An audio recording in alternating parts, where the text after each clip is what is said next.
InvestorIdeas.com podcast. Good afternoon, and welcome to another InvestorIdeas.com podcast, looking at cannabis news, stocks to watch, as well as insights from thought leaders and experts.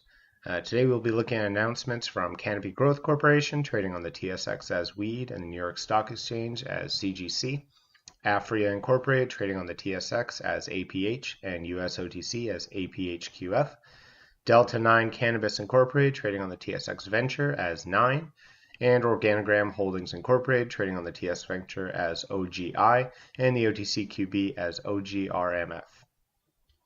First, we look at Cannabis Growth Corporation, who announced that it's completed an agreement with the Manitoba Liquor and Lotteries Corporation to supply the province with high-quality cannabis products. Under the terms of the agreement, Cannabis Growth will supply the Manitoba market with up to 6,500 kilograms of cannabis products over the next 12 months to meet demand for the adult-use recreational cannabis market set to open October 17th of this year.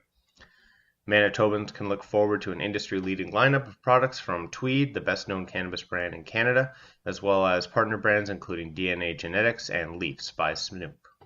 The MBLL has retained the right to extend the agreement for up to an additional 12 months. Additionally, Cannabis Growth is positioned to increase supply at the request of the MBLL.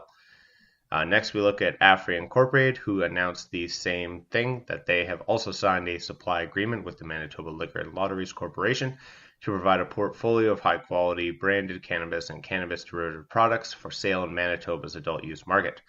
Under the terms of their agreement, they will supply up to 2.7 million grams of cannabis and cannabis derivative products in the first year of the agreement, including both Ontario and BC dried flower, pre-rolls, and cannabis oils. The wide range of products will be available for sale at licensed retailers across the province, and it's anticipated that additional products currently being developed by Afria, such as vapes and edibles, will also be made available in Manitoba when authorized for sale under the Cannabis Act. Next, we look at Delta 9 Cannabis Incorporated, who again also announced that they've entered into an agreement with Manitoba. Pursuant to their supply agreement signed June 27th of this year, Delta 9 has agreed to make a minimum of 2.3 million grams of cannabis available through Manitoba Liquor and Lotteries Corporation during the first 12 months of the supply agreement. Under the supply agreement, MBLL will supply Manitoba retailers with a range of Delta 9 products ranging from Delta 9's lower-end house blend to a selection of Delta 9's premium cannabis products. In addition and separately from the agreement, Delta 9 will be selling cannabis to other provinces directly to customers at the company's network of retail stores and to customers through its online retail portal.